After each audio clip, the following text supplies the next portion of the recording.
June 23, 1314, a day that would echo through the ages. A day before, Bannockburn became the stuff of legends thanks to a heart-stopping moment of sheer, nail-biting combat. Picture this: Robert the Bruce, the Scottish king, riding like a badass near Stirling Castle, checking out the terrain as the massive English army lumbered toward him. This wasn't some epic movie moment. It was all about reconnaissance, planning, and a whole lot of nerves. Then, out of nowhere, Henry de Bohun, an English knight, spots what he thinks is the golden ticket, a chance to take down the king himself, right in the open. But hold up.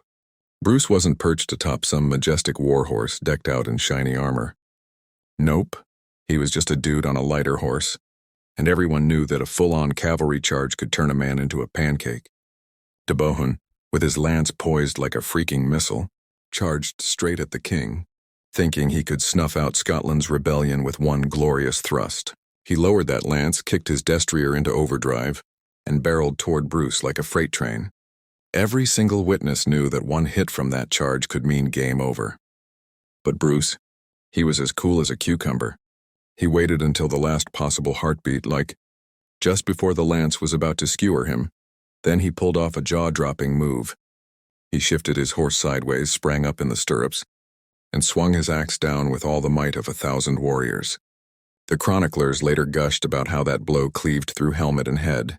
De Bohun, he dropped dead faster than you could say Scottish independence.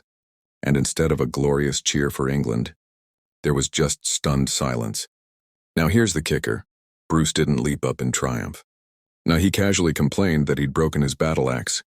His commanders were freaking out, not because the kill was wrong, but because the risk was downright insane. If Bruce had bitten the dust right there in front of his army, the whole Scottish cause could have collapsed faster than a house of cards. But the psychological impact, massive. For the Scots, their king had just taken down a fully armored knight in a one-on-one duel. Morale doesn't get a boost more epic than that. For the English, it was like a crack in their armor of confidence, which came from their superior numbers and heavy cavalry. Then came the next day.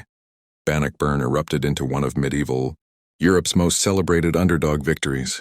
Bruce's army, with their strategic terrain use, discipline, and schiltron formations, turned the tide against Edward II's forces.